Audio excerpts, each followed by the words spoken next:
So that's everything from me. So hand over to Ketan to take us through our lecture this evening. Thank you. Thank you, Ali, for that very kind introduction, as always. And let me add my welcome to you all. It really is so good to see you all again on this lovely summer's evening. Friends, last week on the 19th June, we marked the 15th World Sickle Cell Day. And I'm pleased that this evening, the Advocacy Project is shining a spotlight on sickle cell disease, which United Nations have declared as one of the world's foremost genetic disease. So this evening, I am delighted to say that we are joined by my very dear friend and the nation's icon, Professor Dame Elizabeth Enyonwu, to discuss her pioneering work. But before we welcome Dame Elizabeth, let me say, as chair of Northwest London Joint Health Scrutiny Committee, that I firmly believe it is important for all of us to understand this disease so that we are better able to respond. Indeed, understanding is also critical to eliminating the harmful prejudices associated with it. Like many rare diseases, SCD affects our population, particularly community like ours, unevenly. Black and brown people are disproportionately affected due to the persistent systematic inequalities in our healthcare system. The same people are also often the last to get help. I know our local NHS is doing some amazing work. A number of specialty clinics are available for STD treatments, like the one at Central Middlesex Hospital, founded by Dame Elizabeth. However, there still remains a few challenges. The information about detecting this disease is not always widely available or shared. Pain management can be challenged due to the intermittent nature of this disease and the persistent inequalities and disparities that exist within our systems hold us back from tackling the disease. And there is currently no cure for this disease. And yet there are reasons to hope. Hope with the recent rollout by the NHS of a new drug, which could help as many as 5,000 people over the next 3 years to have a much better quality of life. And to talk about hope, who better than Brent's very own Dame Elizabeth? Friends, what can I say about Dame Elizabeth that we don't know already? Well, Dame Elizabeth revolutionized the treatment of sickle cell disease and has fought institutionalized racism and inequality in nursing all her life. In fact, she started work for the NHS as school nurse assistant at the tender age of 16.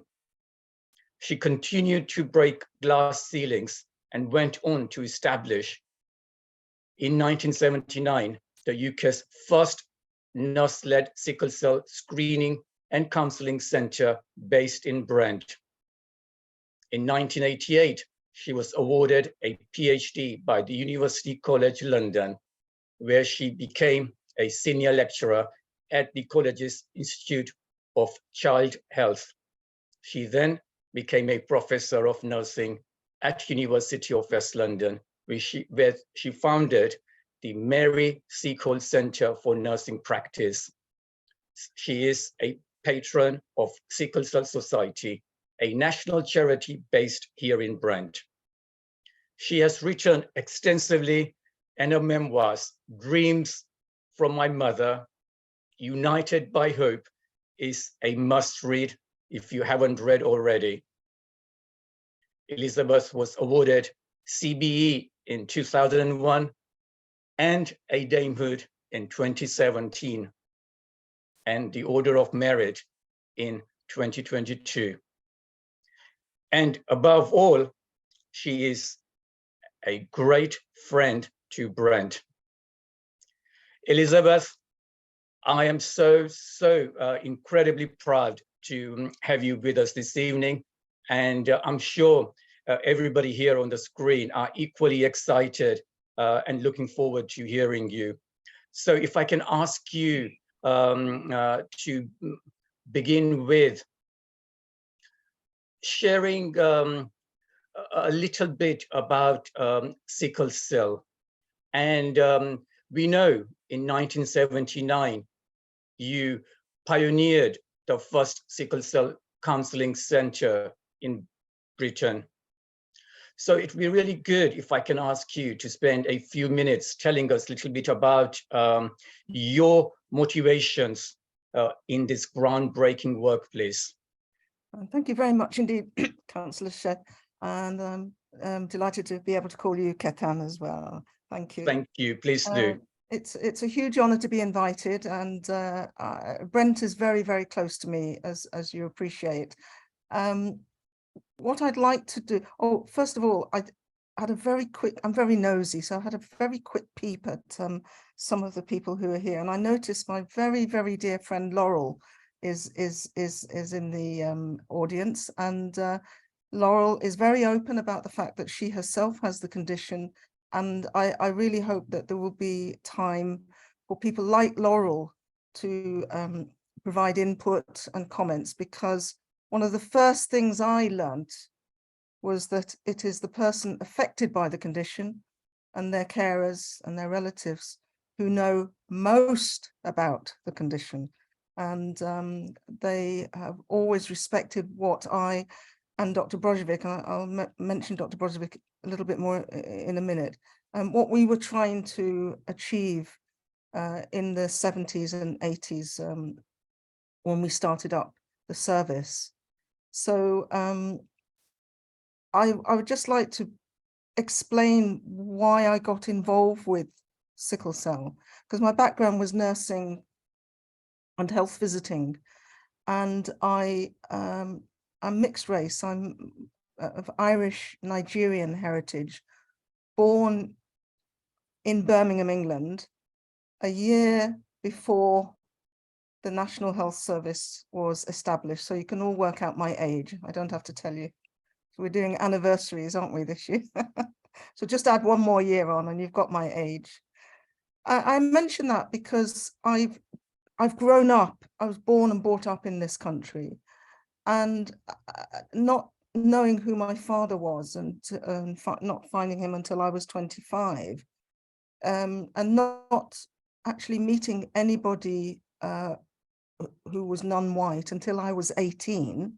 I put that all in there for context, because it will help you understand why I grew up wondering why my skin color made me stand out, and why it was often seen as negative. So it affected how I viewed myself. Fortunately, that all got sorted out as a young adult when I got interested in politics with a small p, and particularly, obviously, then when I met my father, found my Nigerian family, and the whole jigsaw of my identity was put together. But I think it's always useful to sort of explain maybe what drives an individual to get so angry and energetic and wanting to work with others on specific issues. Now, what got me really into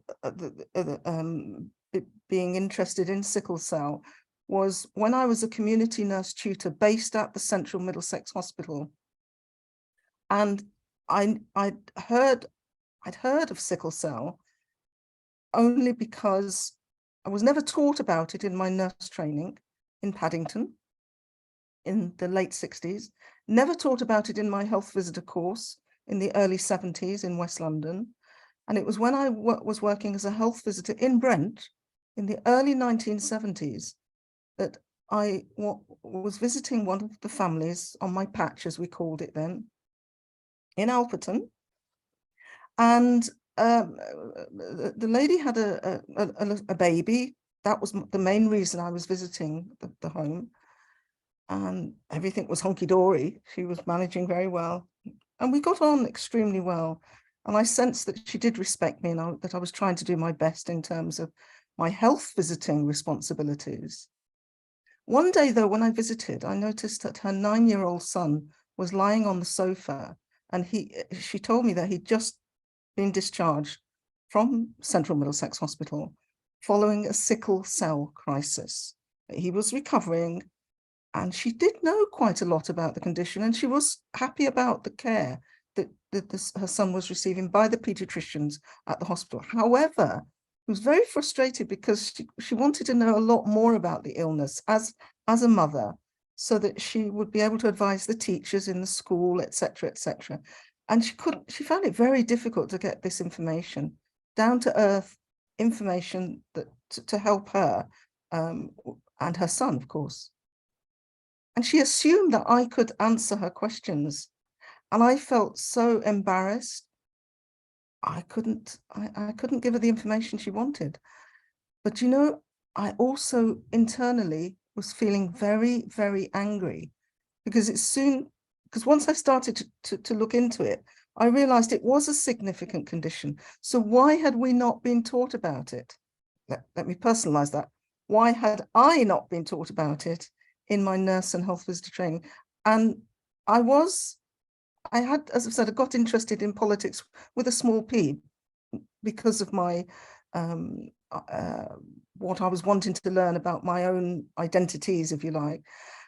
And I was really, really angry. I just, what is going on here? Why weren't we taught about this?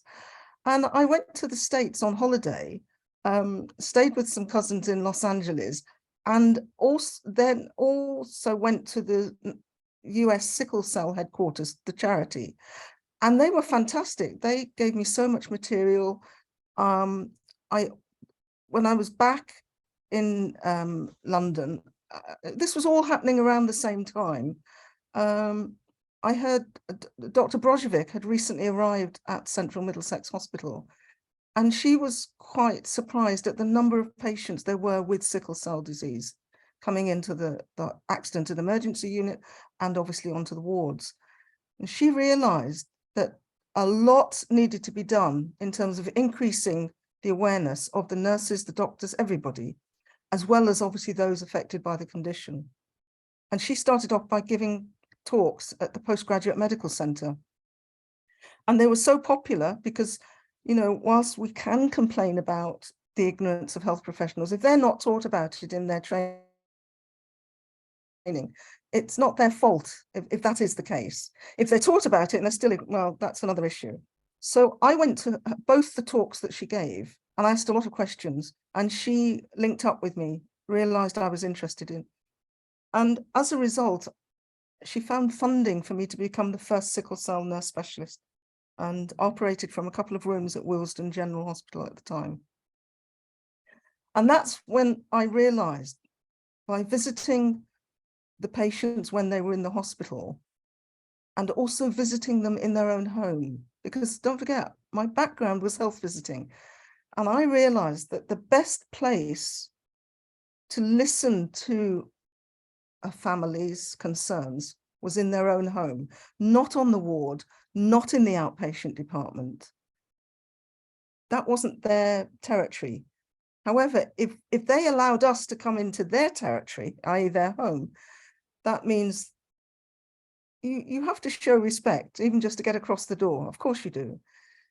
And what I knew would happen from my health visiting experience was that people would open up, and I can't tell you the stories that I heard. Some of it was positive, but sadly, a lot of it wasn't. And again, I hope we can hear from Laurel, because Laurel and I go back, we won't say how many decades, shall we, Laurel, but we go back a long way. And I think when I've heard Laurel speak and compare and contrast the situation before Dr. Brozovic and I developed the service that we did, it's quite shocking. And I have to say that the National Health Service, let's say Brent, for example, can never get complacent.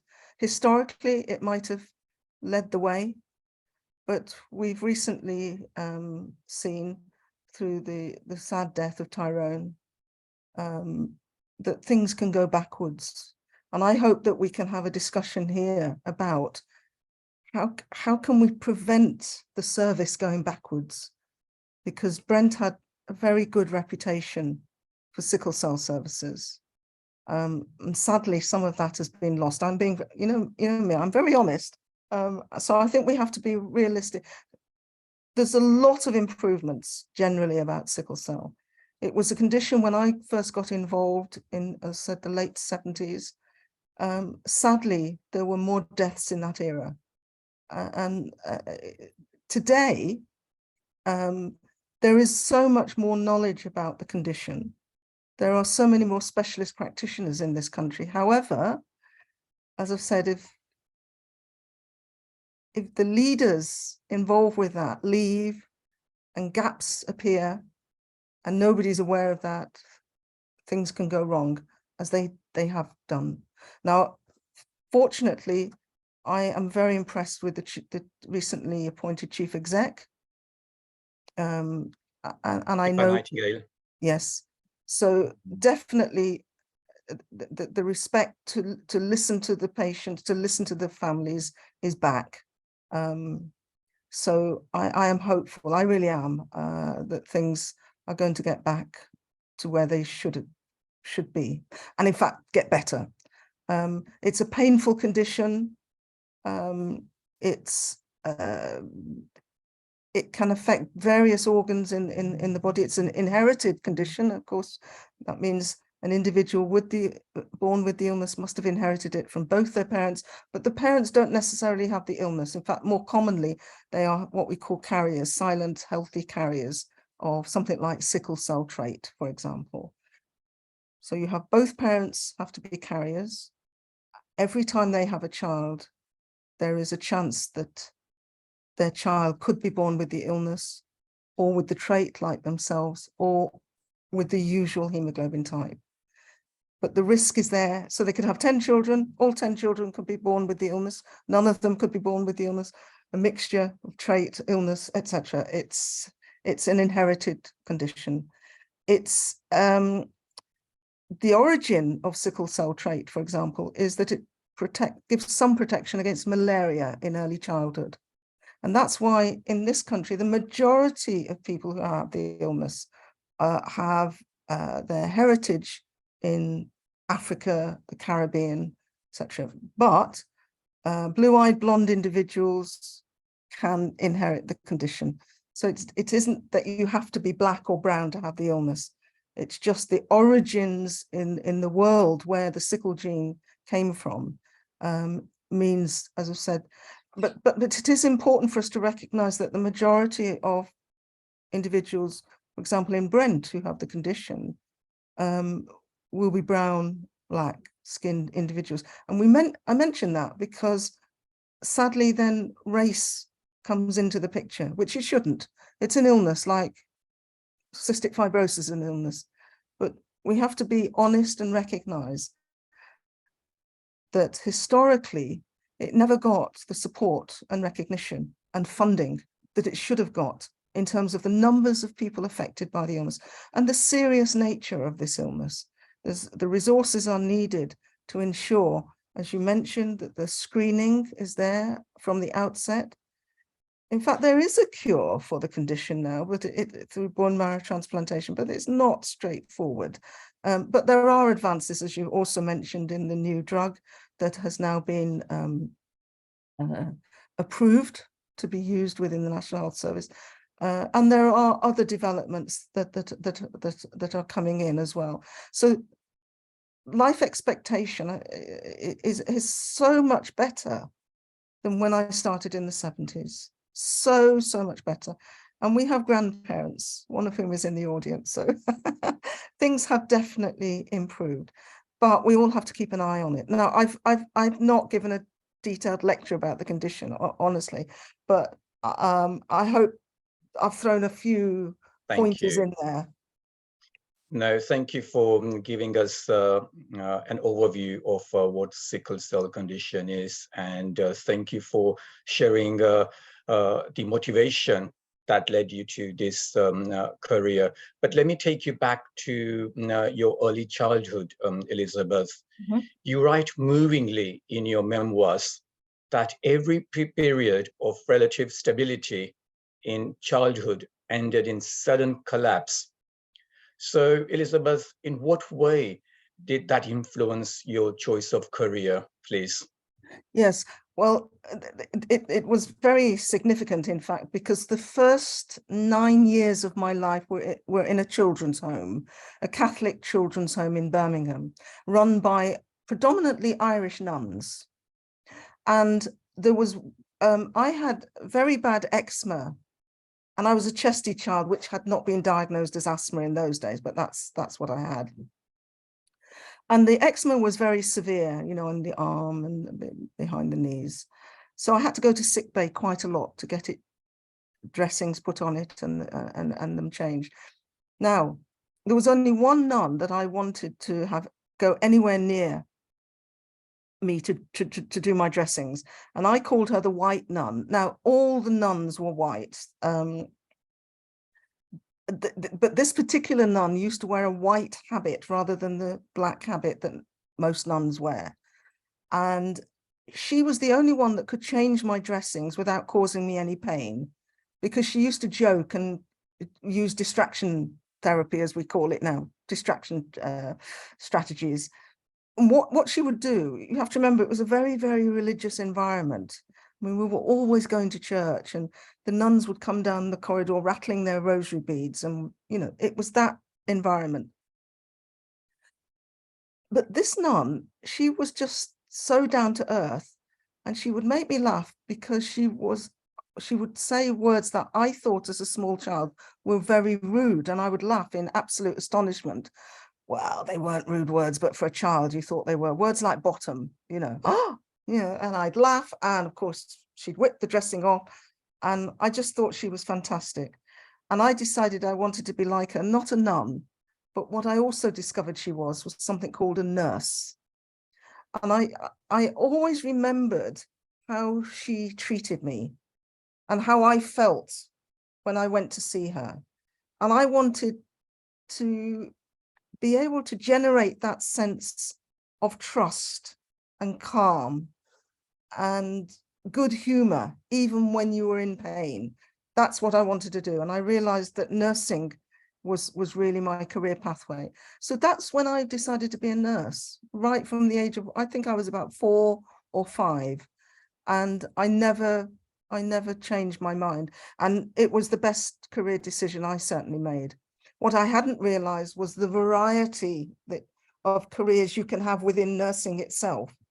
So yes, there was the hospital nursing on the ward that in those days, most of us thought that was what nursing was about, which of course it isn't. Then I realized you can do community nursing, such as health visiting, is what I did in Brent. Absolutely loved that. I really enjoyed my time there. And then I gradually got interested in sickle cell. I mean, I've cut through a few things, but that's what led me into sickle cell nurse special. So it does go back to childhood, doesn't it? Some of it. It's the influences, the role models that you have, and how I felt when the person who wasn't the nurse, oh, I don't know whether she wasn't a nurse, but there was a nun who just used to tear the bandage off and the gauze, and it would have stuck to my arm, so the skin would come off and it would bleed and it would hurt, and I'd be bawling my head off. Whereas the nurse, she just distracted me, took it off without me even being aware of it, and I would sort of bounce out of the sick bay with thinking, yeah, that's great. So that's what influenced me to go into nursing. But another person who played a huge role in influencing you, Elizabeth, was of course your father. And indeed, you credit your father, Lawrence, a barrister and a diplomat, as the first person to provide you with career advice. And Elizabeth, I wonder if you can please share with us what did that look like? And how instrumental was he in your chosen career path? Yes, gosh. 10. Oh, I'll give you 11 out of 10 for reading my book. My goodness, you've picked up. You've done that. My goodness, thank you. Yes, because as I said, I found my father quite suddenly when I was 25, and he happened to be in London at the time, but he was actually recuperating from the stress of the civil war that had occurred in Nigeria in the late 60s and early 70s. But he was living in Nigeria permanently. So I was lucky that when I did find him, he happened to be in London, and we got on extremely well. I was to know him for 8 years before he died. He died quite young, unfortunately. So I met him in 1972 in London, and then I went to Nigeria for the first time in 1973. So I was 26. And I had a whale of a time. I met thousands and thousands of cousins and aunties and uncles, and you know, I really fell in love with Nigeria. And so much so that I said, you know, I would like to come and work out here, you know. And my dad was really pleased, you know, but he sat me down and he said, look, I'm really happy that you want to come to Nigeria. He said, but you know, you need to come here at a more senior level. He said, the reason I'm telling you this is you don't know the country, you don't speak the language. I mean, there are many languages, obviously Nigerian. The language he was meaning was Igbo, because the family was from Eastern Nigeria. He said, if you could come in a more senior capacity, you would enjoy working here. And obviously you've got your family here as well. But in terms of professionally, you need to be as senior as you can be. Now, how can you progress in your career? Because nobody had ever asked me that question before. I was quite happily going. I was a health visitor, as I said, at that point. I had never thought about which way my career would go. And he forced me in a way to think. And in those days, you would either stay in clinical or management or lecturing. Now you can mix it all up together. And so I said, I actually really like teaching. So he said, well, and it was, I don't know whether it's men, with all due respect, or Nigerian men, or Nigerian fathers, I don't know what it is. But I remember him saying, well, what's stopping you from becoming a tutor then? And I looked, I said, I think I'm too young. I don't think I've got enough experience. He said, but have you investigated? I said, well, no. And he was, well, you need to look into it, don't you? So in a very firm, friendly, paternal way, he was giving me career advice. Investigate, look into don't assume that you are not old enough or qualified enough to apply to go on a course to become a lecturer. I had never had anybody sort of discussing that with me. I think today there's much more opportunities for career counselling than there was in the 70s, the early 70s. So I took his advice and it all worked out. And I remember telling him, you know, I've got on a course, I've got a bursary. And he went, you see, I told you. So that was very, very influential for me. Yes, my father. Very heartening to hear that. Thank you for sharing that. I'm going to take one or two questions from our friends on the screen. So from the early childhood to the people around you who are motivating you to this amazing advice and guidance from your father. We heard a moment or two ago how you set up the service at Wilston Hospital, which is not that far from where we are sitting this evening. And So our colleague, our friend, in fact, Margaret McLennan asks, what challenges did you face setting up sickle cell service for an already underserved community? Oh my goodness, when you look back, do you know the established view in certain sectors of medicine and the health service, and particularly those people who had the power and the authority to release resources, talking about that group, it, there was sort of a dismissal. Oh, it's not a big public health issue. Oh, And I remember when we wanted to provide genetic counseling to pregnant women who were identified with sickle cell trait. Initially, that was poo-pooed, well, will people know who their partner is? Honestly, very racist assumptions about really, and I was very angry. And, most people think I'm quite polite and cheerful and well brought up, probably, hopefully. When they see me lose my temper, Ketan, then they see a different side of me. They really do.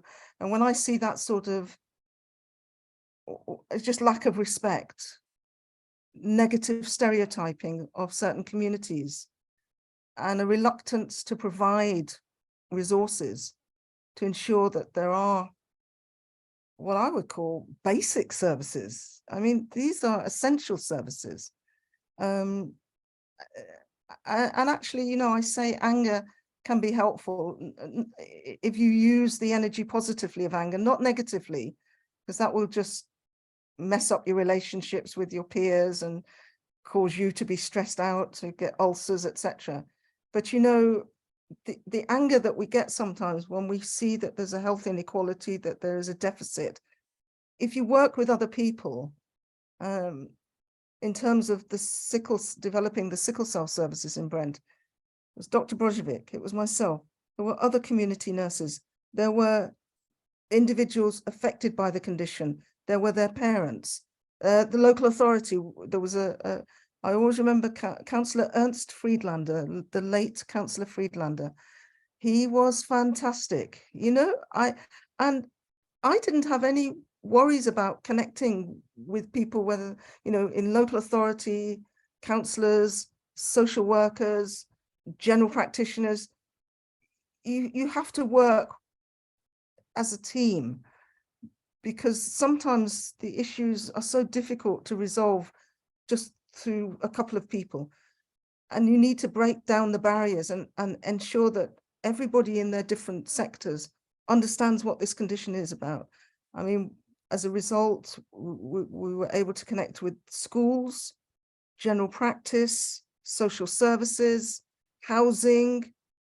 I mean, you name it. There were so many areas of need that were identified within the families that hadn't been addressed, mainly because people didn't know what sickle cell anemia was all about, and also because it primarily affected the Black community.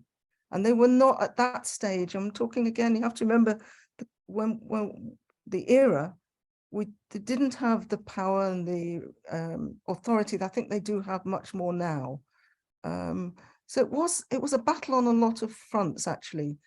But because the Sickle Cell Society was set up at the same time, in 1979 in Brent, I always thought of myself as having a foot inside the health service and outside of the health service. And I think with that attitude, things become easier to resolve. So I hope that's helped answer that. Thank you. And colleagues, if you do want to ask the direct question, then feel free to raise your hand or put it in the chat, and I'll try and pick that up. And following on from Margaret's question, you mentioned some partnership work, and you also mentioned the challenges. And we have our friend Jenny, who in fact works in the communities, and perhaps I'll bring her in. And I'll perhaps bring our friend Laurel to tell us about her experience.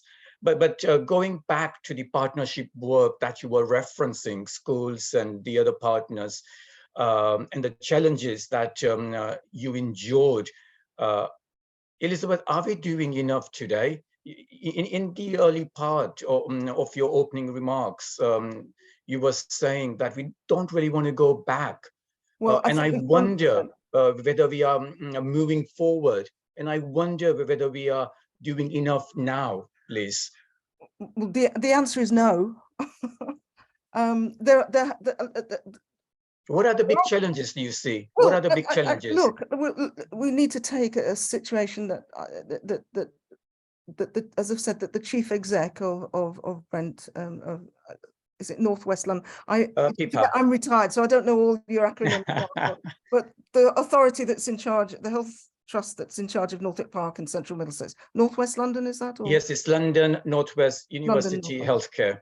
Yeah. So I do appreciate the efforts that the recently appointed chief exec is taking in light of the tragedy of the death of Tyrone at Northwick Park Hospital, and the meetings that were held, that have been held and are obviously continuing. She invited me to the second meeting, and I think it's obviously there might be people in the audience that would wish to say more about not that specific a general comment, but their own personal experiences of, well, how do they feel that the services are covered? Now, obviously, you know, there is the whole stress of that the pandemic has caused, but some of these issues were, in respect to sickle cell, were deteriorating before the pandemic, so we can't blame COVID on everything. And sure. What has come out particularly with Tyrone's death is the lack of systematic education of nurses, which is, come on, you know, and I know things are happening now, but it took a death for it to happen. That's what I don't like. You know, why is, sorry, it gets me very upset, because it's not, we're not, we know what to do. The information is there. Why is it that some of those nurses were saying that they have not received any information? Now, there's education, there's attitudes, there's the responsibilities of the senior management to make sure that things are in place. I'm not just focusing on nurses, but because I'm a retired nurse and that's my area, I am very sad, more than sad, I'm actually very angry when I read the report that has just come out about the situation. So yes, things have gone backwards. Obviously they've gone backwards if a death happened that shouldn't have happened. And there's been a detailed investigation into it. Thank you. And it's yeah. Thank you. I would just add that obviously the local hospital trust works very closely with my committee, and so, you know, I am cognizant of the situation that you are describing. But thank you very much for that. We had a question in the chat from one of our friends. And now, Elizabeth, you mentioned about a cure, and I just wonder, for our friends' full understanding, if you could just spend 30 seconds or so just talking a little bit about that cure. Yeah, I think you mentioned bone marrow. The bone marrow transplantation has been around for several years, both in this country, the States, etc. However, we've got to be very careful, because it requires a match, an absolute match. It's a complicated and there are risks attached to the procedure. So it's not really, the efforts are for a safe, accessible, that is not horrendously costly, that the NHS can't afford it. So, and there are efforts. There are people. That's why I was looking. I see there are some people. Somebody called Elaine is commenting about the drug.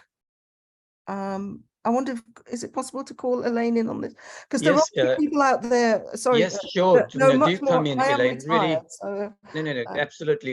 Elaine, really good to see you. If you want to just say a quick word or two. And Lauren, feel free to indicate if you want to come in as well. And Shirley, I know you got your hand up. I will and bring, and thank you for putting your narrative in the chat as well. I'll come back to you, Shirley, but let me take Elaine first. there's also Dr. Evelyn Mensah. I'm just seeing a few comments. Another amazing friend or Recognizing, friend. there's a Thank you. lot of people out there that will contribute to this, actually. Thank you. Please do. Please do. Elaine, very quick word from you before I take Lauren. Yeah, hi. I'm Elaine. It's because Doctor mentioned that about a drug was approved. I was wondering if you were referring to putolazumab, because Yes, that is now in question. So we're now yes. waiting to see whether I'm on that treatment myself, Oh, and I'm now waiting to see whether that's going to be withdrawn from us. So that's the only drug that I'm aware that's been approved. Yeah. So when you said, so I wondered if you were aware of another one that's already been approved, because I don't have that information. there are several in the pipeline. The best person, I don't know whether John is in the group, John James, Mr. John James, OBE, who is the Chief Executive Officer of the Sickle Cell Society, which of course is based in Brent. It is a national charity. John is really much more on the ball in terms of what's in the pipeline, what this issue is with the drug that you're talking about. So I think, I don't know whether we'll take that forward, Elaine. would that be okay? Because thank I you. don't want to give incorrect No, information. that is absolutely very fine. important to get the correct, what is the situation as we speak, as you say, Elaine. Thank you, Elaine.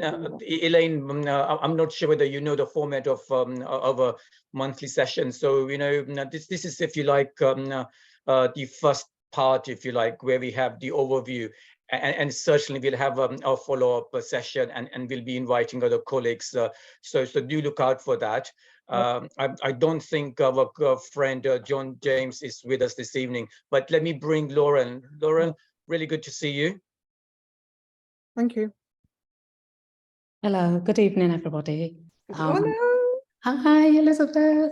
My name's Laurel Brumont Palmer, and I actually feel as if I'm part of Elizabeth, because I feel like I grew up with Elizabeth. A lot of the opportunities that I've had in life was due to Elizabeth's hard work, to be quite honest.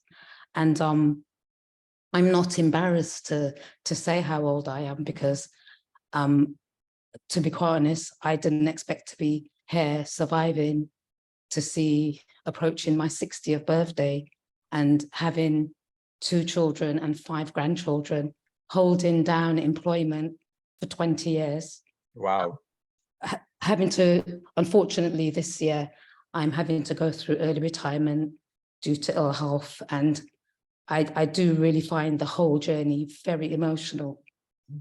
But the one thing that I will say is, thank God that I'm still here.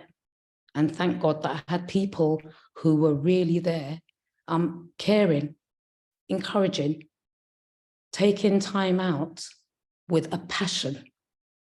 And, you know, Elizabeth touched on something really important that still exists today. We all play a part and a role. And when you play that part, the 2 nurses that she gave as an example, one was the passionate nurse, the caring nurse, the put yourself in my situation nurse, and one was the nurse who was doing a job. And that to me sits really, really strongly, because in anything that you do in life, if you do it with passion and you do it and you think about other people, rather than think about it as a job, I'm telling you, the world would be a better place. You know, it hurts me because of the amount of people that we have lost with sickle cell disease. And it hurts me that a lot of these deaths could have been prevented had we had that passion, had we had that caring. You know, we all make mistakes. I've made mistakes. It's acting on the mistakes that we make to make things better. And when I grew up and when I met Elizabeth, the beauty was that that whole team genuinely really cared. It wasn't about you as an individual. It wasn't about you as a person. It was about all of you joining together. And I think what happened was along the way, that was lost. Listening stopped. We stopped listening to the patient. I don't know what happened, to be quite honest, because it was lovely. It was amazing. And then I think there was that gap where patients were not listened to. When things changed, patients were not given a chance to say whether they thought it was for the best or how it would work. But you know, I just believe that where there's life, there's hope. The people that have passed with sickle cell can't say that. Their family can't say that. But I can say it because literally 60 years down the road, I have seen the good, the bad, the ugly. And like Elizabeth said, and believe you me, Elizabeth, I used to call Elizabeth one of them fiery people. She said what she wanted to say, but she was respectful and her point came across. And I think I've taken a little bit of that from my father. And I've taken a little bit of that from Elizabeth, because as a sickle cell patient, I get my point across, but I make sure that I am very respectful. I put in the chat that it's sad that we had got to a place where it was great. It was brilliant. And I'm glad that I was of that era, because I've seen the changes, and I'm also still fighting today for the sickle cell community and other patients, because as far my mom always says, my mom always says, I'm going, I'm not coming. So I've taken that line from my mother. I'm not coming, I'm going. But the ones that are coming after me, I want them to know that sickle cell is not a death sentence, and there's people out there who are willing to help. That's the reason why we're still going strong and we're still getting somewhere now, because there's people out there who are passionate. There's people out there who want to help. Like I said, unfortunately, I've lost so much friends, but I thank God that I am still here to actually say to everybody, including nurses, consultants, sickle cell patients, that there's hope. We can still do it. We just have to keep fighting, and we just have to know how to fight and work together.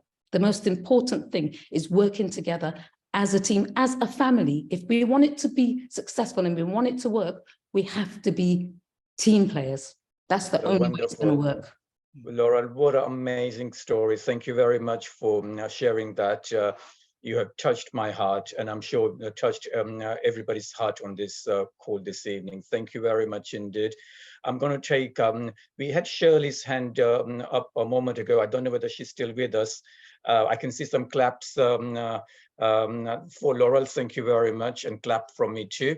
Let me take a quick question from Amira, please. Amira, I hope I pronounced that correctly. Hi, yeah, can you hear me? Yes, we can. Thank you. Hi, thanks. I just want to say I'm happy to have this opportunity to speak to you guys. I'm a year 12 student, and I've been researching sickle cell disease as part of a research project. I found out also that I have the sickle cell trait from my dad, so this is very important to me.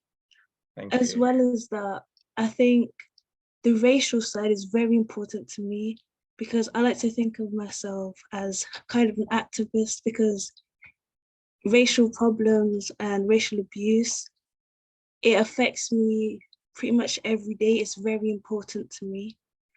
So I just had a question for Elizabeth. Okay. Please, yes. How can young people be supported with sickle cell disease? Like, if I had a friend with it, how could I support them? How could I bring awareness to the disease? That's and Elizabeth, yes. If I can just slightly broaden it, because as we just heard, amazingly heartwarming story from Laurel. You clearly are absolutely amazing role model for many young people, but indeed also for many professionals. And I just wonder, back of Amira's beautiful question, what's your advice to people who are listening into this place? Well, first of all, I think that's a wonderful question, Amira, about how a friend or a fellow pupil, for example, can support somebody with the condition. And this goes for the professionals as well. A lot of it is first of all, is to find out as much as you can about the condition. And today it is much, much easier. Just go on to the Sickle Cell Society website for a start. There you'll find information in whatever format you can absorb more easily. So if you don't want to read a lot of things, there's videos, there's films. There are people such as like Laurel who have the condition, who are talking about how it affects them, what helps them, what doesn't help them. The fact that you've got somebody who wants to hear about the condition is extremely important, because it's when people are just not interested, they don't care, they don't think it's that important, that's when the hard work starts. But if you've got an opening that people want to learn about it, then it's to be able to signpost people quickly before they lose the inspiration to learn. And I would always signpost people straight away to the Sickle Cell Society as a start, just as a start. And then if you want to, you can get more involved. Now, you always have to respect what people want to do and what they don't want to do. Some people just want to read a little bit about it. Thank you very much. Other people want to get more actively involved, maybe raise funds for the Sickle Cell Society, maybe offer to be a volunteer. There's also all sorts of levels of involvement, as there is for anything. And I think that has to be left to the individual themselves to decide how much further would they go to support the campaigns. Thank you, and hopefully that also answers Shirley's question. Shirley had her hand a moment or two ago. We've got about 4 minutes left, and I'm going to squeeze in. I say this every single month, that 1 hour goes so quickly. But I can tell you, as I was saying earlier, we will come back with a part 2, and we will continue this conversation. And I'm sure Elizabeth will willingly agree again to join us. But very quick questions. Do you mind me just saying, I have also noticed, sorry to interrupt, Professor Julie McCartney is in the group, and she, I have been told, is a big expert on sickle cell. Sorry, that's me over. Just wanted okay, to do you want to say a very quick word? Jenny's got her hand up. I didn't want to interrupt. I didn't mean to. Thank you. No, that's okay. So Evie is on Zoom call. If Evie wants to say something, 10 seconds. Elizabeth, you just mentioned of a professor friend. If you want to say another 10 seconds, and then we'll take Stella, Jenny, and Shirley back again. Evie, are you on the call, Evie? I've seen the stuff that you have put on the chat, but if you wanted to very quickly say 1 or 2 quick words. I don't know whether Evie can hear me. Okay, fine. Professor, are you with us? Sorry, just remind me of the professor's name, Elizabeth.